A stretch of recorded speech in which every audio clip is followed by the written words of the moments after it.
y'all. Today we're going to be making good old-fashioned Southern sweet tea, and boy is it sweet. We're going to be using this classic blend. It's orange pekoe and pekoe cut black tea. That is all American tea. That's what most Americans think of when they think of iced tea. And that's the tea that you get in restaurants. That's what Lipton tea is, most of it, of course. They do make other varieties, but that's what we think of. But I got this 100 tea bags for $1.29. You can't beat that. They're in these little envelopes. Take each bag out of the envelope. You can leave the tag on, though. That doesn't hurt anything. And you need 10 of these. Get those ready. And I've taken the pot already and filled it halfway with water. Poured the water in the back of the coffee maker. We're going to make this in the coffee maker. Then I've filled the coffee pot with the 10 bags.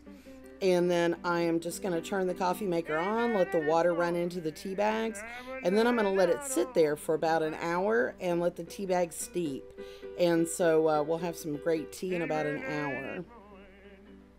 And here it is, ready to go. We're going to dig the tea bags out of here and discard those. And then we'll be ready to put our sugar in.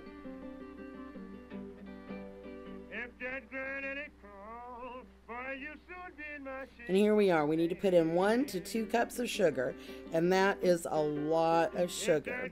But it is the old-fashioned way of making good old Southern sweet tea. And when you have it in the restaurants, remember, it is very sweet. I do like to use Splenda myself, actually, quite often, because it is a lot of sugar. But you do want to also put your sugar in when the tea is hot, because it doesn't dissolve. If the tea is cool, room temperature, the sugar doesn't dissolve well. So you want to go ahead and put it in when the tea is hot. Now, we're going to leave this tea sitting out. I'm going to stir the tea, let that dissolve, and then we're going to leave it sit out so that it can come down to room temperature. And then we can mix it with water. You don't want to put it in your pitcher when it's still warm, because your glass pitcher, and even I've seen it do it to plastic pitchers, will crack from the heat, from the change in temperature. So, and especially a pitcher that you've gotten out of the refrigerator, maybe you already had tea in it, you want to remix.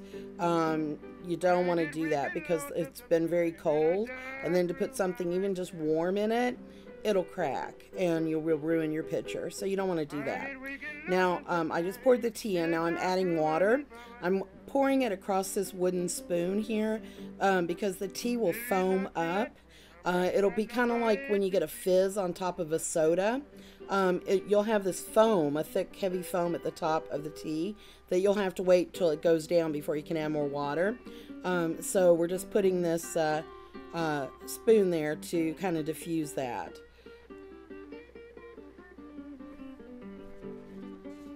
Now we're just going to stir that up a bit. That's about it. Thanks for watching. I hope you enjoyed it. And you've been in the kitchen with Dinah.